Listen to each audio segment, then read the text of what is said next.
Estás viendo Canal 12, el canal de Sucre. Advertencia. Canal 12 no se hace responsable por los conceptos emitidos en el siguiente espacio. Las opiniones expresadas y los productos promocionados son responsabilidad absoluta del productor del programa. A continuación, Caminando con Jesús. Canal 12, el canal de Sucre.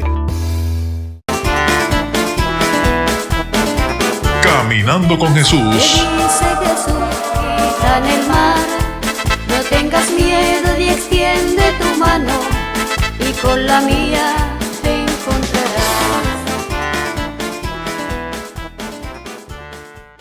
Hemos llegado al tiempo de Navidad del año 2021.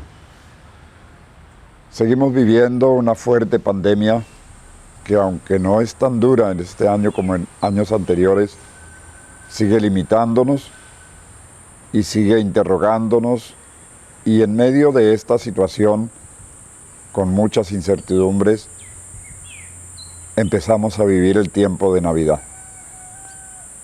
El tiempo de Navidad fue precedido por un tiempo de Adviento, que son 4 semanas muy intensas de preparación, no tanto para la Navidad en sí misma, sino ha sido un tiempo de preparación para la segunda venida del Señor. De tal manera que el Adviento tiene esa doble finalidad: antecede a la Navidad y al mismo tiempo nos prepara para la segunda venida del Señor, porque en la Navidad celebramos la primera venida que ya ocurrió. La segunda venida no ha ocurrido y por eso la esperamos. Coincide pues el tiempo del Adviento con una virtud muy cristiana y muy humana, la virtud de la esperanza, que junto con la fe y la caridad forma el grupo de las llamadas 3 virtudes teologales, es decir, que no son virtudes que se conquistan con base en el esfuerzo personal de cada uno, sino que su nombre, teologales, indica que son dadas directamente por Dios a las personas creyentes. Son una gracia de Dios. La esperanza cristiana es, por tanto, una gracia de Dios que alimenta una alegría y un optimismo hacia el futuro. Por más negros que se vean los nubarrones del horizonte, la esperanza hace que no nos inspiren terror, sino al contrario, que nos permitan entrever una claridad detrás de esa densidad oscura. La vida cristiana, por tanto, en el Adviento es una vida llena de esperanza, de alegría, de serenidad frente a los acontecimientos, porque sabemos que más allá de lo que aparentemente nos amenaza, está siempre la certeza de la fe y las promesas que Dios nos ha hecho.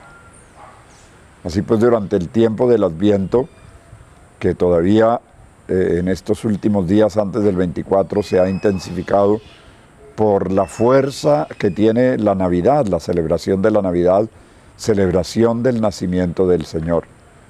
Durante estas últimas semanas hemos venido escuchando lecturas bíblicas en la iglesia, en la liturgia diaria, que tienen que ver mucho con las profecías del Mesías que hicieron los profetas desde muy antiguo, desde el libro del Génesis, ya en el mismo momento de que se nos narra el pecado de Adán y Eva. En ese mismo relato se nos narra también que un descendiente de la mujer aplastará la cabeza de la serpiente que sedujo a Eva y trajo la muerte y el pecado al mundo. Y por eso todos estos textos bíblicos, especialmente textos del profeta Isaías, del profeta Jeremías, del profeta Sofonías, que son predicadores de una gran esperanza, han alimentado en nosotros la alegría y la esperanza y la espera gozosa del Salvador. A este cúmulo de lecturas bíblicas se ha unido también en la comunidad cristiana y en el mundo en general, porque esto al menos aquí en Colombia es tan popular que todo el mundo como que se encarreta y se deja meter en el cuento de la novena de aguinaldos. Incluso los que no son tan católicos ni tan creyentes la viven a su manera, pero la viven y participan en la novena de aguinaldos, muy especialmente los niños que desde las 4:30 de la mañana madrugan a las iglesias para cantar los villancicos, para hacer sonar sus pitos y sus panderetas y para rezar delante del pesebre que en todas las parroquias se ha arreglado con las figuritas de San José, de la Virgen y del Niño Jesús. Unido entonces a la novena viene este mensaje de la palabra de Dios, el anuncio del Mesías que vendrá, que también es lo que cantamos en los villancicos, que son cantos populares con letras muy ingenuas, muy simples, pero precisamente ahí es donde está la gracia de este tiempo, que no es un tiempo de grandes reflexiones ni de grandes realizaciones, sino que más bien todo nos habla como de lo humilde, de lo tranquilo, de lo sereno, de lo bucólico, y nos da una serenidad enorme frente a acontecimientos que sacuden el mundo y que muchas veces nos hacen pensar cosas terribles que pueden sobrevenir. Uno de estos acontecimientos, la pandemia y las consecuencias de la pandemia. Por ejemplo, los comerciantes tiemblan porque de pronto las ventas no sean como las de años anteriores y luchan para que les abran espacios. Son temores legítimos, pero la esperanza cristiana va más allá de estos temores, va más allá de angustias, va más allá de situaciones límites en que la gente se pueda encontrar. Y todos nos contagiamos de esta alegría. Examinemos estos textos bíblicos que, sobre todo en los evangelios, nos han venido hablando de dos personajes, San Juan Bautista y la Virgen María. Hablemos brevemente de Juan Bautista para centrarnos luego en la Virgen María, que es el gran personaje de esta Navidad, junto por supuesto con Jesús, que nacerá el 24 por la noche. Juan Bautista aparece en los límites entre el Antiguo Testamento y el Nuevo Testamento. Son los últimos días del Antiguo Testamento. El mensaje de Juan Bautista es un mensaje duro, como el mensaje de los antiguos profetas, llamando a la gente a la conversión. Y él llama a la conversión un tiempo de preparar el camino al Señor que viene, que era también lo que anunciaban los profetas como cumplimiento futuro de las profecías mesiánicas. Los profetas hablaban del día del Señor, del día terrible, del día grande de Dios, y ahora Juan Bautista aparece diciendo: el tiempo se ha cumplido, el día ha llegado. Casi que dice: el Mesías está entre nosotros. San Juan, el evangelista, precisamente nos lo presenta así, señalando con el dedo a Jesús y diciéndole a sus propios discípulos: este es el Cordero de Dios que quita el pecado del mundo. Juan es un personaje sumamente importante tanto en este tiempo de Adviento como en el tiempo de Cuaresma que antecede a la Semana Santa, porque es el profeta de la conversión. Y aquí quisiera centrar mi mensaje sobre Juan Bautista, una llamada a la conversión. Convertirse significa volver hacia adentro, mirar hacia adentro. ¿Cómo estoy? ¿Cómo me encuentro frente a Dios? ¿Cómo me encuentro frente al proyecto que Dios tiene para mí? ¿Cómo me encuentro frente a mis hermanos en el sentido de mi misión en el mundo? ¿Cómo me encuentro frente a mi familia? Sea que sea yo un hijo, que sea un padre, que sea una madre, que sea un suegro, que sea un esposo, que sea una esposa. ¿Cómo me encuentro frente a esa misión? ¿Realmente estoy haciendo lo que Dios quiere que yo haga?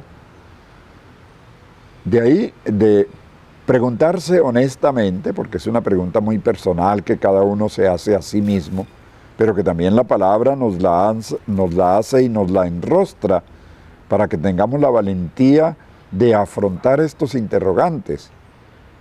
Es lo que llamaríamos en términos modernos una autoevaluación.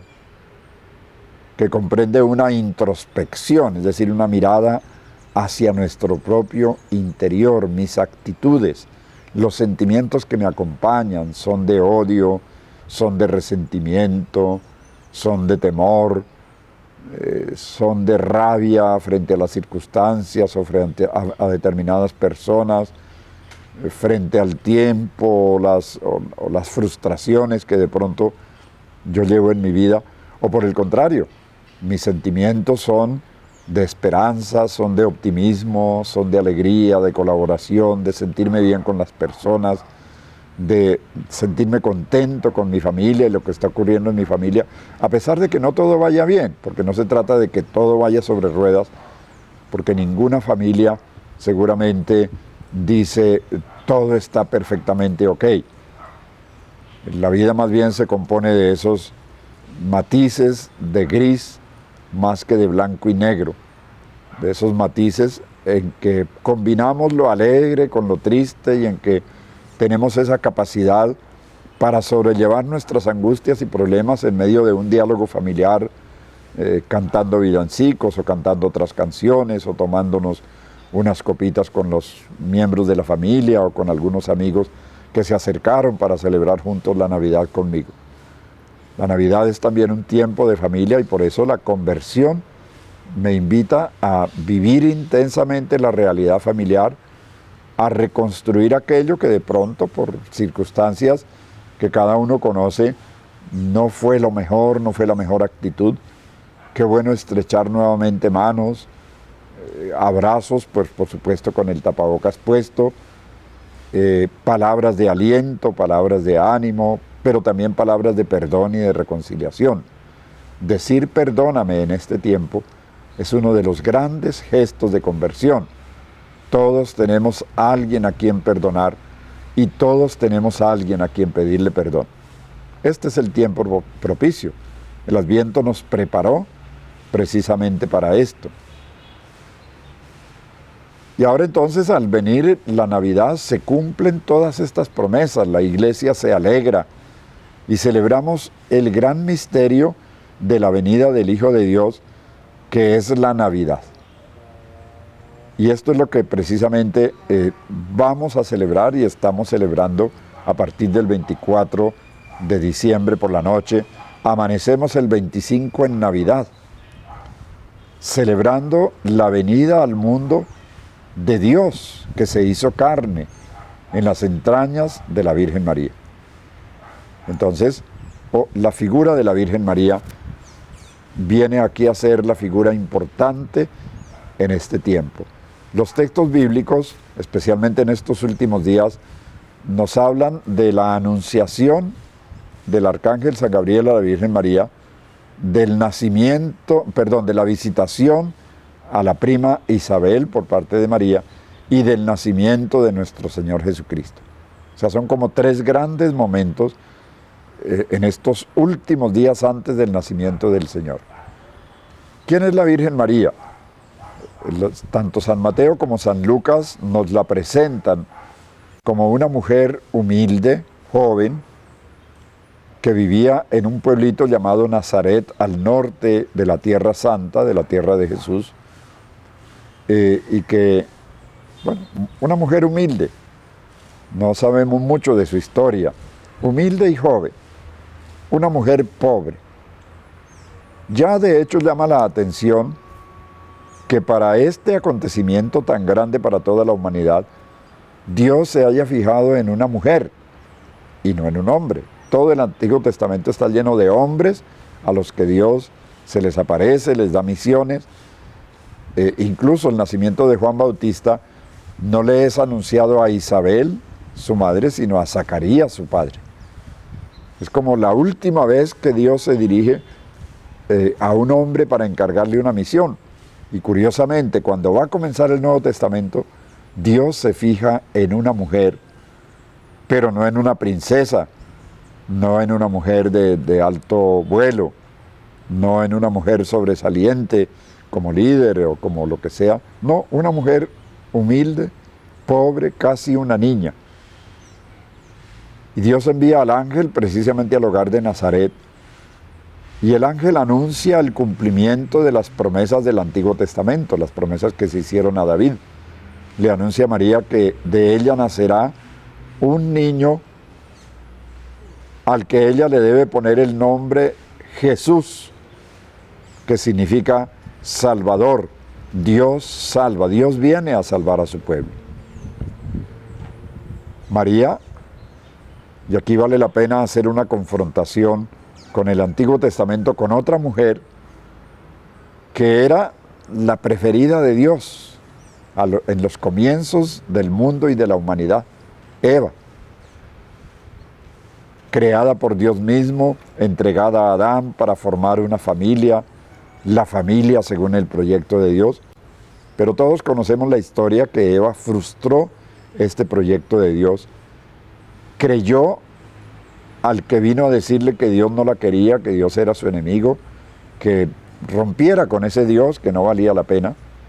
Y la mujer, seducida por este cuento, nos dice el libro del Génesis, creyó el anuncio que le hacía este ángel, que era una serpiente en el relato, son formas de narrar el narrador bíblico bajo figuras literarias, una experiencia muy profunda que ocurrió y que sigue ocurriendo en la realidad humana. Cómo somos seducidos por el cuento de que Dios no nos quiere, de que Dios se aprovecha de nosotros, de que mejor rompamos con Dios, de que mejor hagamos un acto de quebrantamiento de la ley de Dios para mostrar que nosotros valemos y no depender de ese Dios. Eso fue lo que hizo Eva. Eva rompe entonces con Dios, engendra el mal y trae la muerte al mundo. María, al escuchar al ángel, y aquí viene el parangón, escucha al ángel que le viene de parte de Dios, cree lo que el ángel le dice y se dispone para que Dios haga en ella lo que la palabra le anunció. María, por tanto, es figura central durante este tiempo. Y ahora, ¿cómo la contemplamos en estos días? La contemplamos con su pancita crecida, porque está por venir aquel que fue prometido en el Antiguo Testamento. Está por venir el Señor, el Salvador de toda la humanidad, el que salvará al hombre de las consecuencias del pecado de Adán y Eva, el que traerá al mundo la salvación, la humanidad nueva, nuevas posibilidades. Quisiera entonces que nos detuviéramos en esta figura de la Santísima Virgen María y junto con el ángel y junto con Isabel le dirijamos esta oración que aparece en el Nuevo Testamento precisamente en este momento de la Anunciación y en el momento en que María va a visitar a su prima Isabel para llevarle la buena noticia de la salvación. No se la lleva con palabras, se la lleva de hecho en su propio vientre, porque ya ha concebido al Salvador del mundo. Dirijámonos pues contemplando, si no tenemos la imagen cercana de la Virgen María, cerremos los ojos e imaginémosla presente en nuestra mente. Y digamos juntos: Dios te salve María, llena eres de gracia, el Señor está contigo, bendita eres entre todas las mujeres, y bendito es el fruto de tu vientre Jesús. Santa María, Madre de Dios, ruega por nosotros pecadores, ahora y en la hora de nuestra muerte. Amén. Caminando con Jesús. Dice Jesús, grita en el mar, no tengas miedo y extiende tu mano, y con la mía te encontrarás.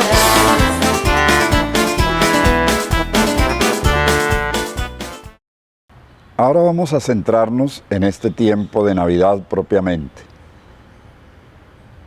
Quedábamos contemplando a la Virgen María y rezando el Ave María, imaginándonos aquella escena en la que el ángel Gabriel llega a la casa de Nazaret y da el mensaje, el anuncio que Dios ha enviado a María y que es un anuncio para toda la humanidad.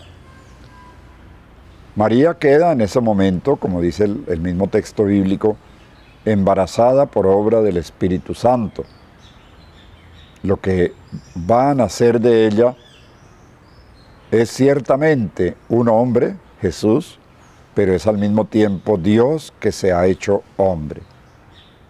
Jesús, por tanto, lo decimos como lo dice la Iglesia, es Dios verdaderamente y hombre verdaderamente.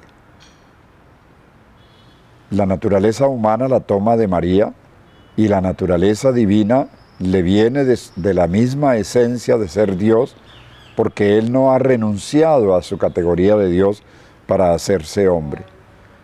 Y aunque lo que vemos y lo que vieron los contemporáneos de Jesús fue a un hombre, con todas las cualidades y características de un hombre como todos los demás, no un hombre excepcional, aunque ciertamente lo fue. Era fácil confundirlo con todos los demás. Esto es lo que llamamos el misterio de la encarnación. Jesús se encarna en el vientre de la Santísima Virgen María, pero también se encarna en el seno de una familia. Yo quisiera relacionar la celebración de la Navidad, que comienza el 24 de diciembre por la noche y termina con la fiesta del bautismo del Señor, que ocurrirá por ahí hacia el 11 de enero más o menos. O sea que son varios días, realmente pocos, para celebrar la Navidad, la infancia de Jesús. Cuando abrimos los evangelios nos damos cuenta de que las páginas que se refieren a la infancia de Jesús son muy poquitas y no están en todos los evangelios. Por eso mismo también el tiempo de Navidad, que es el tiempo en que leemos estas páginas de los evangelios relativos al nacimiento y la infancia de Jesús, pues también son relativamente cortos los días apenas para contemplar un misterio tan grande como es el misterio de la encarnación. Encarnación significa Dios se ha hecho carne. Dios, que es espíritu, ha asumido la carne humana, la naturaleza humana, la realidad humana, en todo el sentido de la palabra, todo menos el pecado, porque el pecado no fue creado por Dios en nuestra naturaleza. El pecado, como veíamos en el texto de Adán y Eva, fue obra del hombre, seducido por el tentador, por el enemigo del hombre, que lo quiso perder. Pero Dios no creó al hombre pecador. ¿Le dio la libertad? Sí. Y con la libertad, el hombre prefirió el pecado, con toda la libertad. Habíamos hecho una comparación de cómo María se parece a Eva, pero en el sentido contrario. Eva es el negativo de María.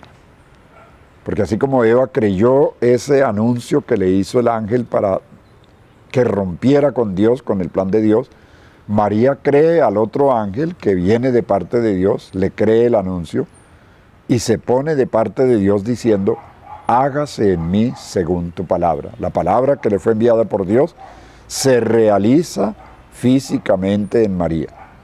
Ella da a luz al Salvador.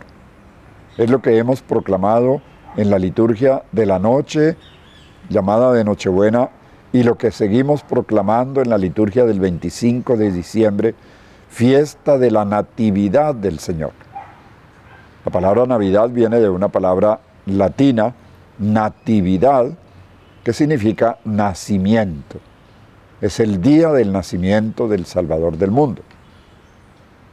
No porque tengamos noticia cierta de que el día en que nació Jesús fue un 25 de diciembre. Esto tiene otras historias y otras cosas que ver, que pienso que de momento pues no es del caso traerlas, porque queremos centrarnos más en la persona de Jesús al lado de María y de José. Porque habíamos dicho que Jesús, al encarnarse, Dios al encarnarse, no solamente asume una madre, sino que asume también un padre. Es decir, elige una familia. Este año, por tanto, 2021, vale la pena que recordemos que hace un año el Papa Francisco, con motivo de cumplirse 5 años de haber salido su encíclica o su exhortación apostólica Amoris Laetitia, sobre la familia cristiana, su misión en el mundo y en la sociedad, y también en la Iglesia, al cumplirse estos 5 años, el Papa ha querido que el año 2021 fuera un año extraordinario de la familia, dedicado a la familia. Y vale la pena entonces que reflexionemos a la luz de la Navidad sobre este tema de la familia. Pero también ha coincidido con que el 8 de diciembre del año 2020, en plena pandemia, el Papa Francisco haya querido exaltar la figura de San José y ha declarado un año dedicado a San José desde el 8 de diciembre del 2020 hasta el 8 de diciembre del 2021. Es decir, acabamos de celebrar hasta el 8 de diciembre pasado el año de San José. Recordemos además que una de las primeras cosas que hizo el Papa Francisco fue introducir a San José al lado de la Virgen María en todos los que llamamos los cánones, es decir, en la plegaria eucarística que se hace en la celebración litúrgica de la misa. Antes solamente estaba en la primera plegaria eucarística, pero las demás no traían la persona de San José. El Papa Francisco ha dicho que siempre en todas las plegarias eucarísticas se nombre a San José al lado de la Virgen María. La Virgen María sí estaba, pero San José no. Luego declaró el año de San José. Y luego, también como un detalle sumamente importante, el Papa ha querido que San José esté mucho más presente en la Iglesia. Al mirar el esfuerzo que ha venido haciendo el Papa para ciertas reformas en la Iglesia, a veces a los periodistas pues les llama mucho la atención las reformas en cuanto a lo que se refiere al poder, ¿no? Porque es un tema, digamos, que atrae mucho a los periodistas. Pero de pronto hay reformas que son mucho más importantes. Por ejemplo, esta reforma, que no es que haya sido una reforma, digamos, en que volvió las cosas al revés, pero sí que quiso poner en su puesto el papel del padre en la familia. Entonces el Papa quiere que recordemos varias cosas. Una, que Jesús no nació solo de María y del Espíritu Santo, sino que Dios quiso asociar a San José a este proyecto. Recordemos que en el Evangelio San José era el esposo de María, pero todavía no convivían. Era una forma que tenía esa época en la cultura hebrea, que el esposo no se iba a vivir inmediatamente con la esposa, sino que se le daba más o menos un año de plazo para preparar todo lo concerniente a brindarle a su esposa y a su futura familia un ambiente adecuado en todo el sentido de la palabra, también en el sentido económico, una casa, unas relativas comodidades. Y todo eso pues tenía él que trabajarlo y conseguirlo antes de llevarse a la esposa a la casa. Era una de las condiciones que se ponían. Y por eso todavía no convivían, aunque ya eran esposos. Todavía no habían tenido relaciones entre ellos, porque esa norma se respetaba muchísimo. Hasta no convivir, es decir, hasta no consumar los actos relativos al matrimonio, no podían compartir lecho. Esta es una cosa extraordinaria porque precisamente es en ese momento cuando ocurre la visita del ángel a la Santísima Virgen María. San José entonces había tomado una decisión en su manera de entender las cosas, humanamente cualquiera lo comprende. Como hombre, José, un hombre ofendido porque su esposa quedó embarazada, tomó una decisión: la voy a abandonar, pero no la voy a denunciar. Quería por un lado salvaguardar la integridad de María porque la quería, pero por otro lado él no podía hacerse cargo de una realidad. Él podía haberlo hecho, pero no quería hacerse cargo. Era como un deshonor para él. Y ciertamente lo era, y para cualquier hombre lo era, sobre todo con esa seriedad con la que se tomaban las cosas relativas al matrimonio y la familia. Y ocurre una cosa extraordinaria. Un ángel, nos dice el texto bíblico, llega a donde José y le hace también como una explicación. Le dice: José, tú no temas llevar a tu casa a María, tu esposa. Lo que hay en ella es obra del Espíritu Santo, no es lo que tú estás imaginando. Y Dios igualmente le da a José la libertad de aceptar o no esa propuesta. Dios le hace la propuesta: yo te elijo a ti para que como esposo de María te hagas cargo de esa realidad y seas la familia del hijo que espera María, seas el padre de ese hijo. Ante la sociedad, tú legalmente, como descendiente de David, serás el padre de Jesús. Esta descendencia de David era muy importante para las promesas mesiánicas. Y el descendiente de David era José. De tal manera que a través de José, Jesús sería aquel descendiente de David que le recordó el ángel Gabriel a la Virgen el día de la Anunciación. Él será grande, será llamado Hijo del Altísimo, y Dios le dará el trono de David, su padre. Pues fíjense, José vino a hacer el enganche para que se cumpliera esta profecía de la dinastía davídica de Jesús. Es a través de José. José, que era un hombre justo, un hombre creyente, acepta libremente recibir a María en su casa y hacerse cargo del niño Jesús. Esto es lo que nos dicen los textos bíblicos. El Papa quiere resaltar esto porque no quiere que pase desapercibida ni la figura de San José en la Iglesia, ni la figura del padre de familia en el hogar cristiano, y ojalá en todos los hogares. En una época en que ser padre es muy complicado, porque es la época del feminismo, de la liberación femenina. Entonces, bueno, cómo combinar estas cosas resulta muy delicado en esta época. El Papa quiere que contemplemos en la figura de José una palabra de Dios sobre estas realidades y que los hogares cristianos miren mucho más a José de lo que lo están mirando, y que la Iglesia misma mire mucho más a San José. La figura paterna es fundamental en toda familia, desde el punto de vista bíblico y desde el punto de vista de la fe, y también desde el punto de vista humano.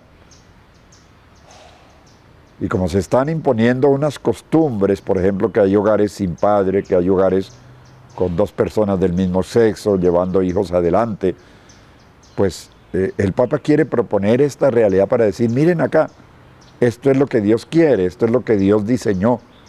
Vale la pena que lo pensemos. Y vale la pena que miremos si esto realmente le conviene a la sociedad o no.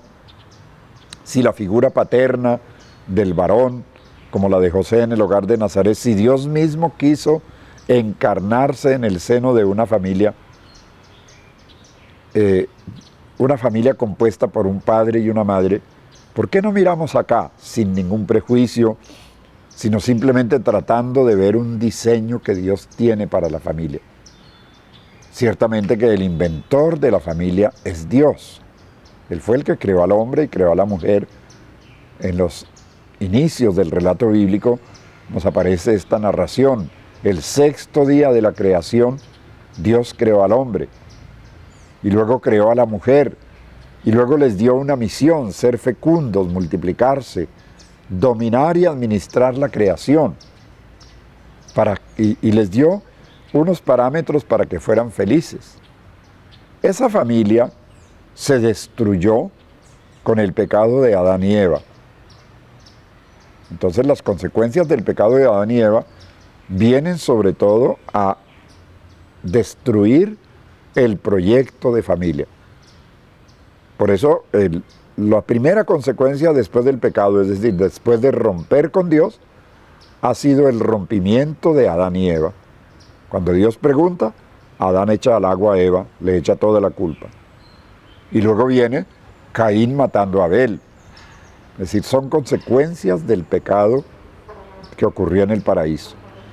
¿A qué viene Jesús? Viene a reconstruir la familia, a que rompiendo, destruyendo y restaurando la naturaleza humana en su inocencia original, en su inocencia tal como estaba en el paraíso, puedan surgir familias nuevas donde no haya violencia, donde haya comprensión, donde haya diálogo, donde se amen los unos a los otros hasta dar la vida los unos por los otros. Hogares que no sean lugares de pelea, ni de confrontación, ni de reivindicación, ni de gritos, ni de insultos, ni de portazos, ni de golpes, ni de palabras duras, ni de maltrato a los niños, sino hogares surgidos de una nueva naturaleza humana que es la que nos ha venido a traer Jesús con su redención.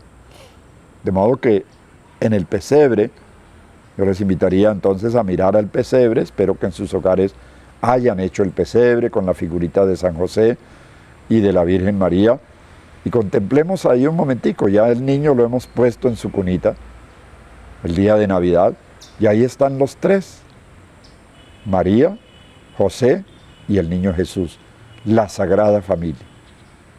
Examinemos esa familia, esa humildad, esa simplicidad, sin grandes comodidades, sin grandes recursos, sin grandes cosas, nacidos en una cueva porque no había otro lugar para nacer, y sin embargo, qué paz, qué serenidad, qué alegría, qué novedad para la humanidad. El pesebre de Belén trae buenas noticias para la familia. Por eso cada año la familia, si lo quiere, puede renovarse a la luz del pesebre. Les invito a mirar el pesebre y a decir: Jesús, José, María, Sagrada Familia de Nazaret, intercede por mi familia, intercede por las familias de mis conocidos y de mis amigos, intercede por las familias del mundo. Amén. Caminando con Jesús. Dice Jesús, quita en el mar, no tengas miedo y extiende tu mano, y con la mía te encontrarás.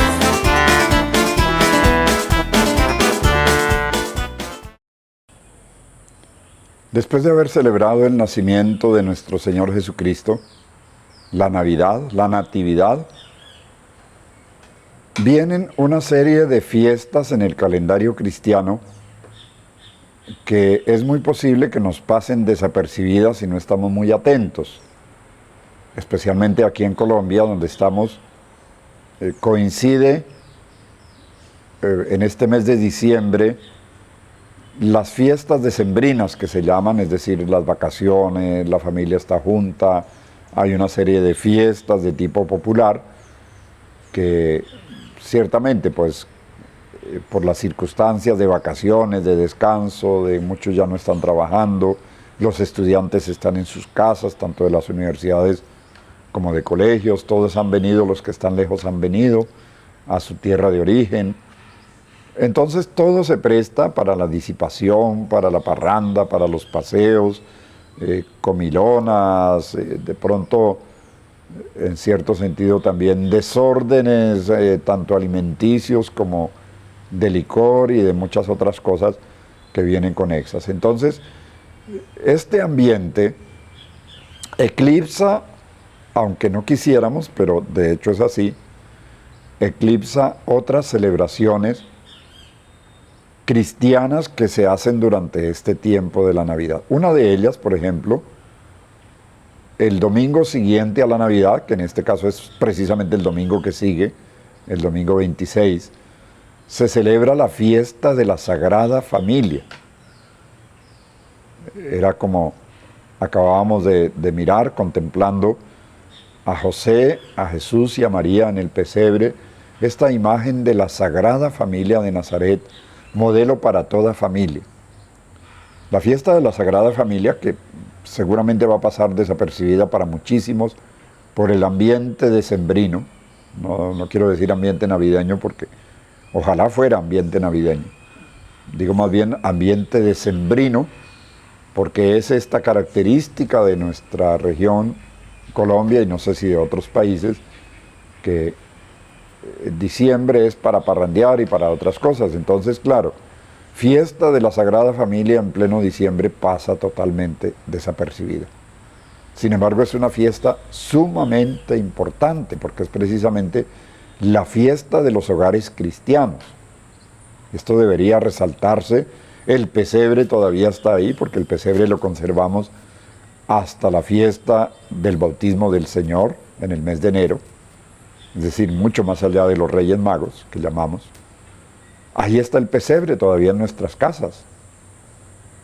Y ahí está la imagen de la Sagrada Familia para que la contemplemos. Ya no hay novena, pero nada quita que siendo domingo pueda la familia reunirse ante el pesebre, contemplar a la Sagrada Familia, leer algún texto bíblico, por ejemplo el domingo, el texto del domingo, el Evangelio del domingo, que habla precisamente de la familia de Nazaret, y nos dice que Jesús siguió viviendo en el hogar de Nazaret y estaba sometido a José y a María.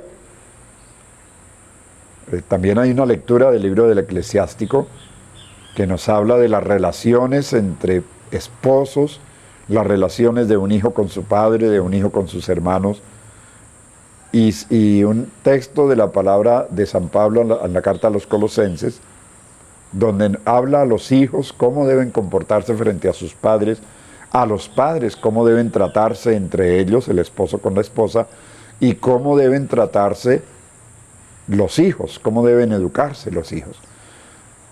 Estos breves textos bíblicos son realmente pautas para construir la familia. Luego hay otra fiesta que es la fiesta del 1 de enero. Mientras el mundo está celebrando su Año Nuevo, como la Iglesia ya celebró Año Nuevo desde el mes de noviembre, no celebra Año Nuevo, estrictamente hablando, sobre todo en la liturgia. Por supuesto, acompaña al mundo en ese acontecimiento del año 2022 que comienza, el año civil, pero la Iglesia ya había celebrado Año Nuevo el primer domingo de Adviento. De modo que para la Iglesia no es Año Nuevo, sino la fiesta de la maternidad divina de la Santísima Virgen. Nuevamente la figura de la Virgen María en una de las festividades que tienen que ver con la fiesta de la Navidad y que exalta a la Virgen como madre, María como madre de Jesús, precisamente para todavía enfatizar más el papel de la maternidad divina. Es decir, aquí se utiliza una frase muy antigua de la Iglesia, que ni siquiera fue de la Iglesia romana, sino de la Iglesia oriental. Los orientales fueron los primeros en pensar en esto y en escrutarlo en las Sagradas Escrituras para ver cómo se expresaba en la liturgia y en la fe. María es Madre de Dios. Por ser la Madre de Jesús, Dios hecho carne, a María se le da este título de Madre de Dios. Y esto es lo que queremos exaltar en esta fiesta del 1 de enero, fiesta de la maternidad de la Virgen María. Luego vendrá la fiesta del 6 de enero, antiguamente, pero ahora se hace el domingo más cercano al 6 de enero, que cae entre el 2 y el 12 de enero, más o menos cae, y los años va cambiando de fecha porque él no coincide siempre con una fecha, sino con un domingo, y los domingos van variando de fecha en la sucesión de la cuenta de los años. De tal manera que ese domingo se celebra todavía con el pesebre en la casa, todavía con el pesebre en la iglesia, se celebra la fiesta de la manifestación de nuestro Señor Jesucristo al mundo. Nos narra el Evangelio que los reyes, los magos, mejor, que vinieron de Oriente buscando, siguiendo la estrella y buscando a Jesús para adorarlo, se encontraron con este acontecimiento. La estrella se paró precisamente encima del portal de Belén, donde estaba Jesús con su madre y con su padre José. Nuevamente la Sagrada Familia, pero ahora lo que se quiere enfatizar es cómo Jesús se da a conocer al mundo entero. Estos magos que vienen de países lejanos a encontrar a Jesús son el cumplimiento de profecías, especialmente del profeta Isaías, que hablan de que todas las naciones vendrán a Jerusalén para encontrar la sabiduría, para encontrar la palabra de Dios y para adorar la palabra de Dios. Es una fiesta muy popular entre nosotros, la fiesta de Reyes, que la llamamos así, la fiesta de los magos, la fiesta de la Epifanía o manifestación de nuestro Señor Jesucristo a los hombres, al mundo. Estas son como las grandes festividades de la Natividad. Fíjense que todas estas festividades hacen relación a la Sagrada Familia de Nazaret. Siempre, ¿no? Tiempo de Navidad, tiempo de la Sagrada Familia. Sin embargo, yo quisiera, dado que civilmente es también la celebración del Año Nuevo, así en la liturgia no se resalte el Año Nuevo como una celebración, porque, como dije ya, el Año Nuevo lo celebramos en noviembre, en el primer domingo del Adviento. Entonces, pues, está el Año Nuevo, y ciertamente es una realidad que siendo cristianos hacemos parte de la sociedad, hacemos parte del mundo, y con el mundo celebramos también el Año Nuevo, el advenimiento de un año nuevo. No podríamos dejar de darle una dimensión religiosa al Año Nuevo, mucho menos en este tiempo, después de haber pasado por las experiencias que pasamos tanto el año pasado como este año con este problema de la pandemia, con la amenaza de nuevas variantes del virus que están llevándose otra vez gente, especialmente los que no quisieron vacunarse, y se los está llevando otra vez en países, y ya llegó a Colombia. Entonces tenemos como cerniéndose sobre nosotros esa amenaza, fuera de tantas otras amenazas que hacen que muchos miren como con desazón, con angustia, con miedo, la llegada de este año 2021. Ya muchos decían cuando llegó el 2020 que ojalá pasara rápido ese año, y lo llamaron el año maldito, y lo llamaron... Bueno, ¿cuál tiene que ser aquí la actitud cristiana? Como hablábamos a propósito del Adviento, el cristiano es un mensajero de esperanza y es un testigo de la esperanza.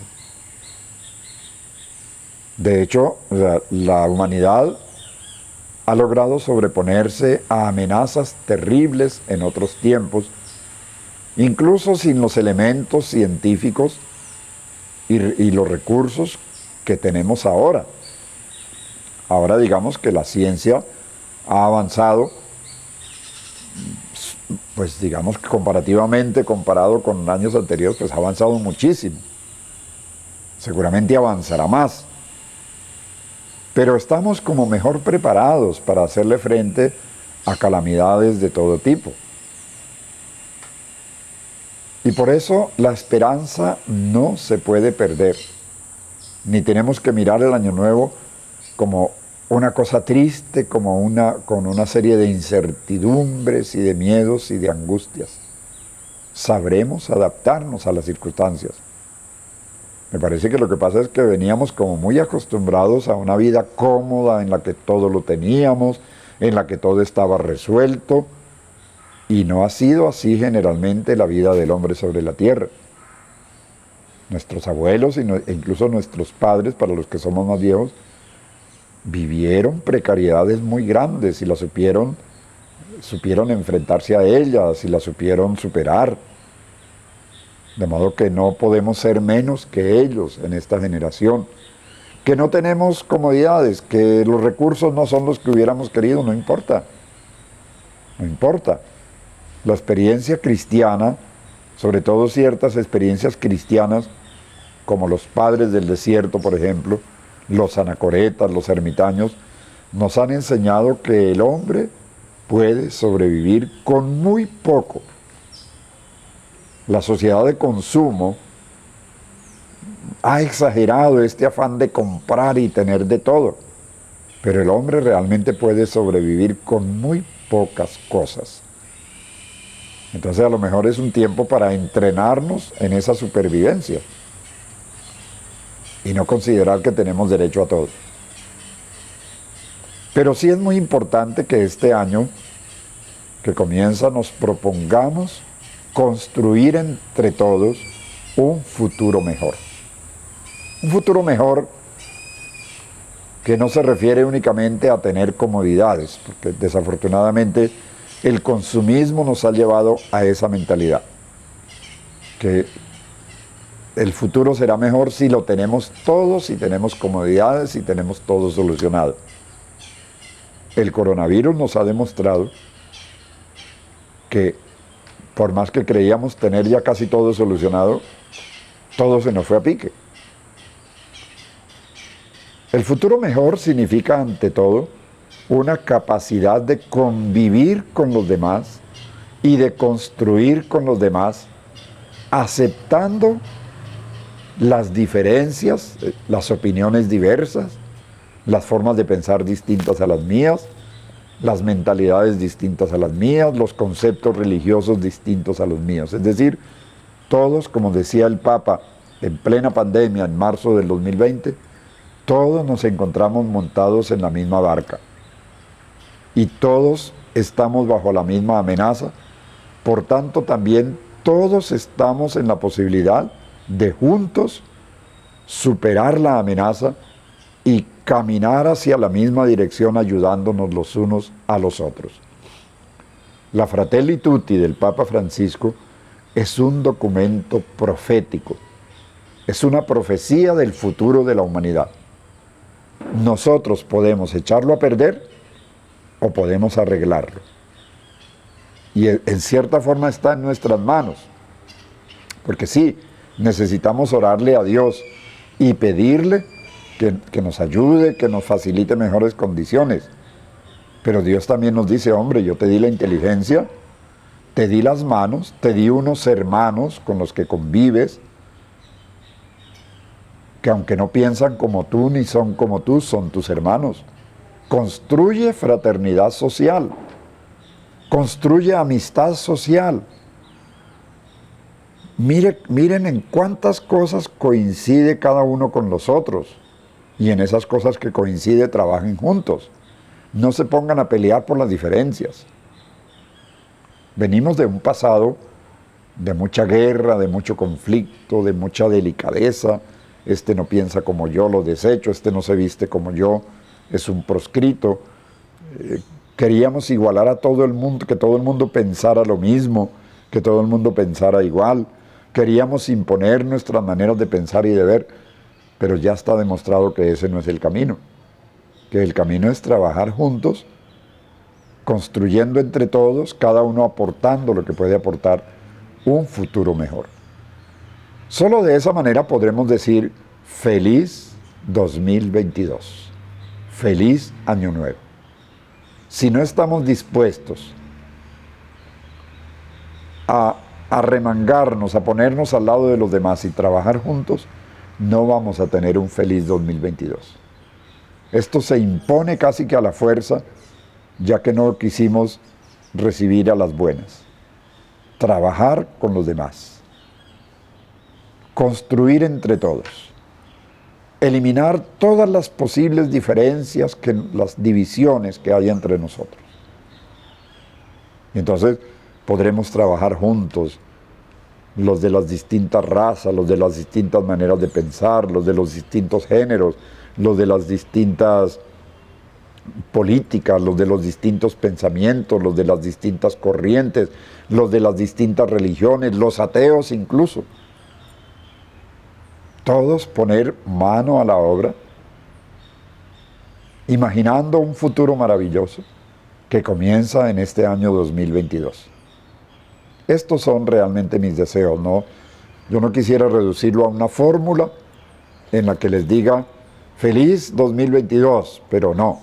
Yo quiero invitarlos también como miembro de la Iglesia Católica, creyente en Dios y en cierto modo sensible a estas realidades.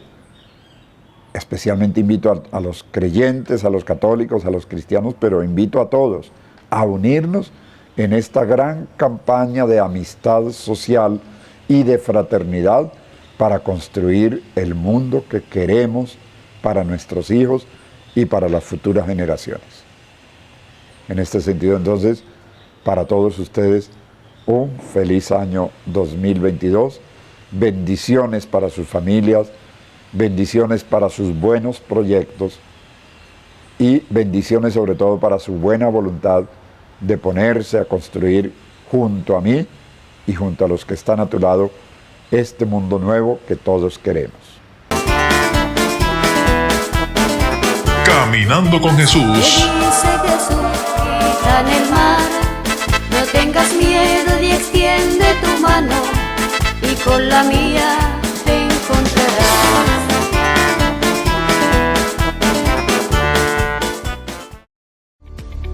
Estás viendo Canal 12, el canal de Sucre.